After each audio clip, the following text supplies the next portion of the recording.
we just made it to the Halabja Genocide Memorial. So the chemical bomb happened here. Just in a few seconds, everything just was over. After visiting the infamous Red Prison in Suli and exploring the Iran-Iraq border, I was on my way south to Halabja, a town holding the darkest of places in Kurdish history. On the 16th of March 1988, near the end of the brutal Iran-Iraq war, the small town of Halabja endured one of Saddam Hussein's worst atrocities. The Iraqi regime launched a devastating chemical assault on its own Kurdish citizens, and within hours, 5,000 men, women and children lay dead, and over 10,000 scarred forever. This was one of the final acts of the Anfal campaign, a systematic effort to erase Kurdish identity, to destroy villages, language, culture, and history itself. But Halabja could not be erased. The Kurds fought back against Saddam Hussein, and now the autonomous Kurdish region of Iraq remembers the atrocities committed against its people through the Halabja Memorial Museum. It's a solemn yet powerful place, and my guide Arazu wanted me to visit to see the full extent of the Anfal. While I can never understand the suffering endured here, I could at least pay my respects. On the drive there, Arazu explained what happened on that fateful day. Now we have two towns called Halabja. One is like the martyred Halabja, another one is the new Halabja. We call it Halabja Shahid. Shahid is martyr. So the chemical bomb happened here. People didn't have time to flee from the situation, and a lot of people, they were like busy doing their routines, and they smelled apples, like the gas smelled apple. Just in a few seconds, everything just was over. They couldn't breathe, and then some people, they were trying to flee, and then like some of them, they were trying to jump into the trucks. The truck was driving, and they couldn't make it. Like they were still, like half of the body was hanging from the back of the truck, and the driver, the chicken, the farm animals, you will see it on the monument now, so I don't want to spoil it. Wow. Yeah. So this is the new or old Halabja? This is the old Halabja. This is the old Halabja. Yeah. The new one, because the town was like wasn't usable for a really long time. Yeah. Not destroyed, but it wasn't livable gas, because the chemicals. Yeah. So because of that, they moved people after the war was over to like a few kilometers away. So they built a new town near Zarayan. So that's the new Halabja. But now, like 2 weeks ago, Halabja became officially an Iraqi new province.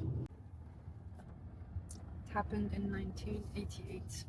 1988? Yes. And why did it happen here? Why did they choose Halabja? Because they wanted to push the Iranians back. Oh. It was during the time between Iran and Iraq. Okay. Yes.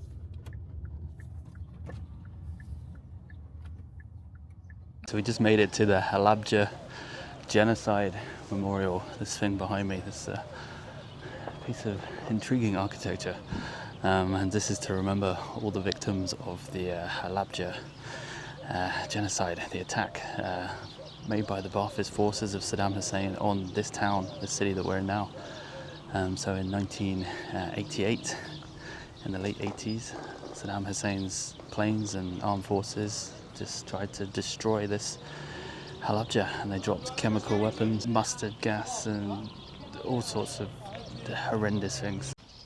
So you can see here, these are some of the bombs that were dropped and possibly didn't explode, or casings of the chemical weapons. Apparently it was a mixture of mustard gas and sarin or something like that.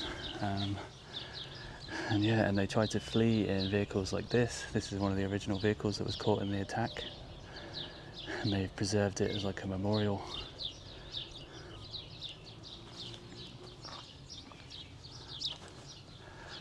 Yeah, heavy stuff. This wasn't unveiled or opened until 2003, after Saddam Hussein and his Ba'athist regime had fallen after the invasion of Iraq. So it took many years before any sort of justice at all really came to the perpetrators. And I don't think anyone's, apart from Saddam Hussein, has really been tried for what happened. But in one day alone, I think 5,000 people were killed by the planes dropping mustard gas and chemical weapons. And that was part of a wider genocide that we learned earlier in Suli that killed as many as 182,000 people. And then those that survived, they would have fled from Halabja across to Iran through the border area we were just in before this, where the Iranian Kurds welcomed them in and helped them. Yeah, it was a very long time before they could return home. Well, so just inside the museum, and this is a recreation of what it would have looked like during the attacks in Halabja. Pretty powerful stuff.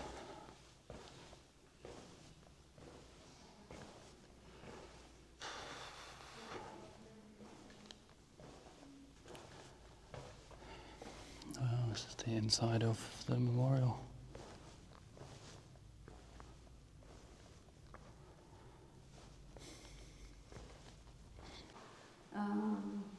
Like what do you call it? What kind of tombs? Group tomb? Like mass graves. Mass graves, yeah.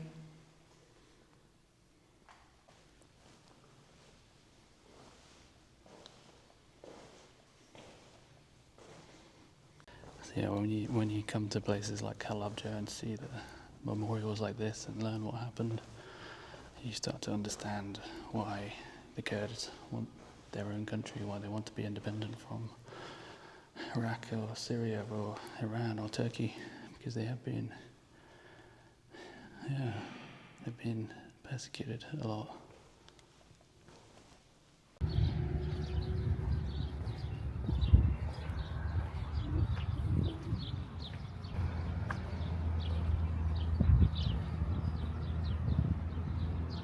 So that's really powerful memorial to the Halabja genocide, to the Kurdish genocide. It's sad that happened. It's hard to put into words. You have to come here and see it for yourself to even begin to realise what may have happened. You have to come here yourself to begin to even start to try to understand what happened to the Kurdish people of Halabja. Obviously it still cuts deep. Arazu has had to leave because it was too emotional for her. And it should be really. It's a terrible moment in Kurdish history. So I think for this video I'm gonna sign off here outside the Halabja Genocide Memorial. And yeah, thank you for watching this journey to Suli, and this journey through not just to the border between Iraq and Iran, but a journey into the terrible crimes of the Ba'athist regime against the Kurdish people and the injustices that the Kurdish people have faced throughout their history. So yeah, thank you for watching, guys, and I hope you can take something from this video and learn a little bit about the Kurdish people that call this region home.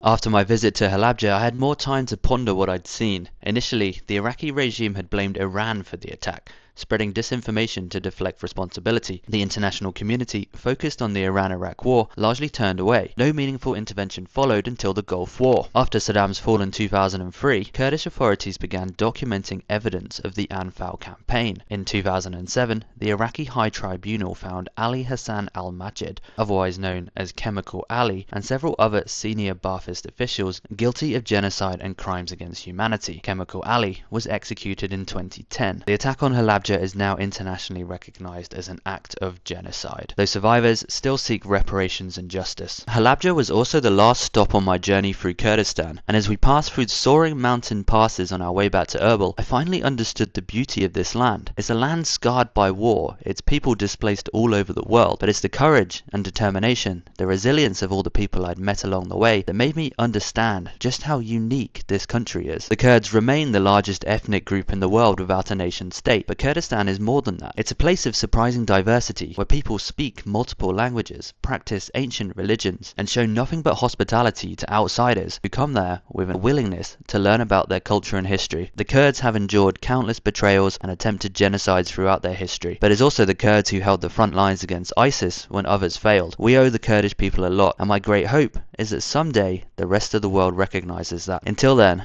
thank you Kurdistan, and I'm sure I'll be back soon.